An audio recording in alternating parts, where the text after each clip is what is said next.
We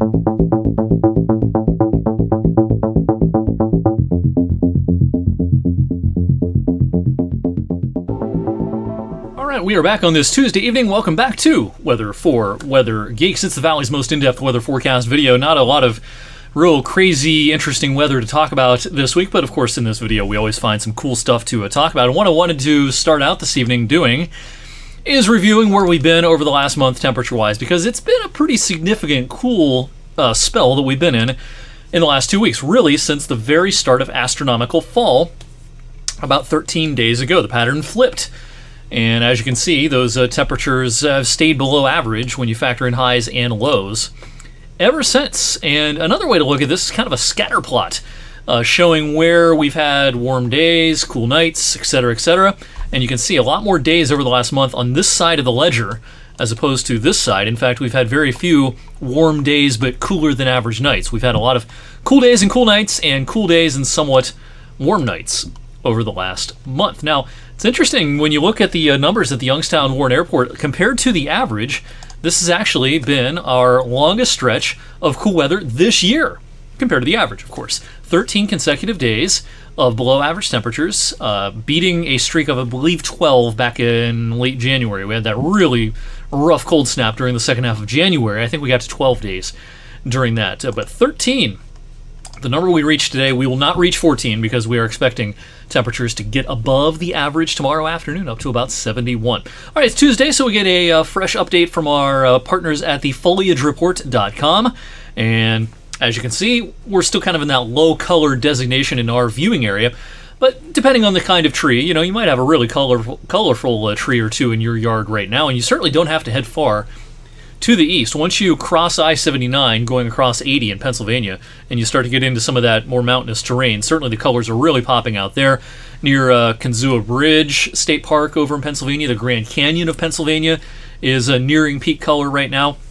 And certainly once you get up above 2,500 feet or so in far southern Pennsylvania, from the Laurel Highlands down into the Panhandle of Maryland into West Virginia, we're nearing peak, and we're also pretty close to peak in some of the really scenic terrain up in New England. All right, just a reminder that it's all about chemistry, actually. Mostly, anyway. The reason why leaves change color, it's about chlorophyll, a pigment that gives the leaves their green color. When you lose sunlight, as we do rapidly at this time of the year, that chlorophyll is depleted, and all other pigments are allowed to show up and kind of overtake the green. And that's why you get your reds and oranges and yellows. And best recipe, of course, you want sunshine and cool nights. You need some rain, but you don't want it to be overly rainy. You kind of want to hit that sweet spot as far as precipitation is concerned during the month of September and early October. This is a high-resolution satellite picture from our region today showing it still looks pretty green across our part of the state.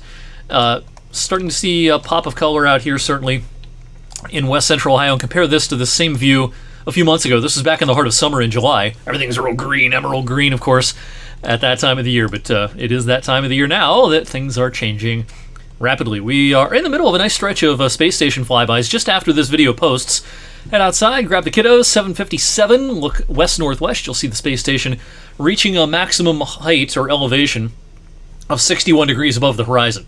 Really nice bright pass this evening, lasting about 5.5, 6 minutes, disappearing in the southeast sky at 8:03. Space station is the largest man-made object ever put into space, and it's really expensive and really fast. Estimated about $120 billion worth of stuff up there.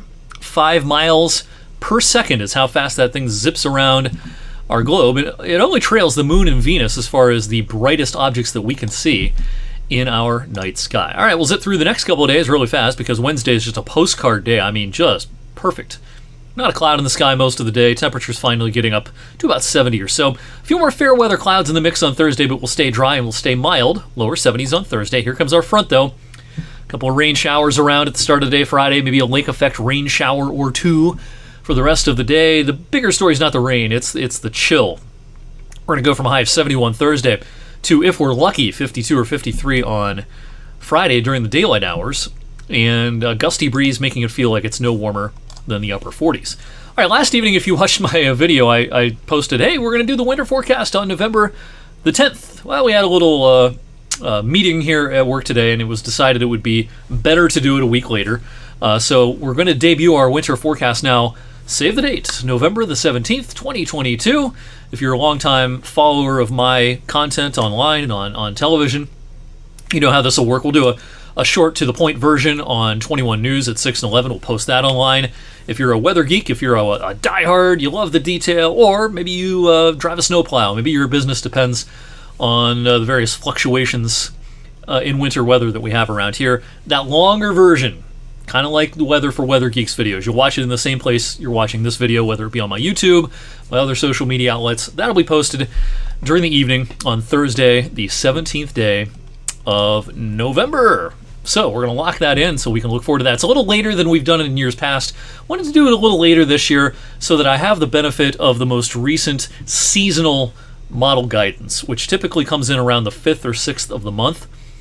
A lot of times we do that forecast right before that guidance comes out, and I want to take a good look at that guidance before I finalize the winter forecast. I'll be doing a lot of preliminary work, certainly, over the next few weeks, but we won't debut it on the air and online until November the 17th. In the meantime, thank you for watching this video, and thank you, as always, for supporting me on my online ventures. Make sure you follow me on all the social media outlets, and I'll see you right back here on Wednesday.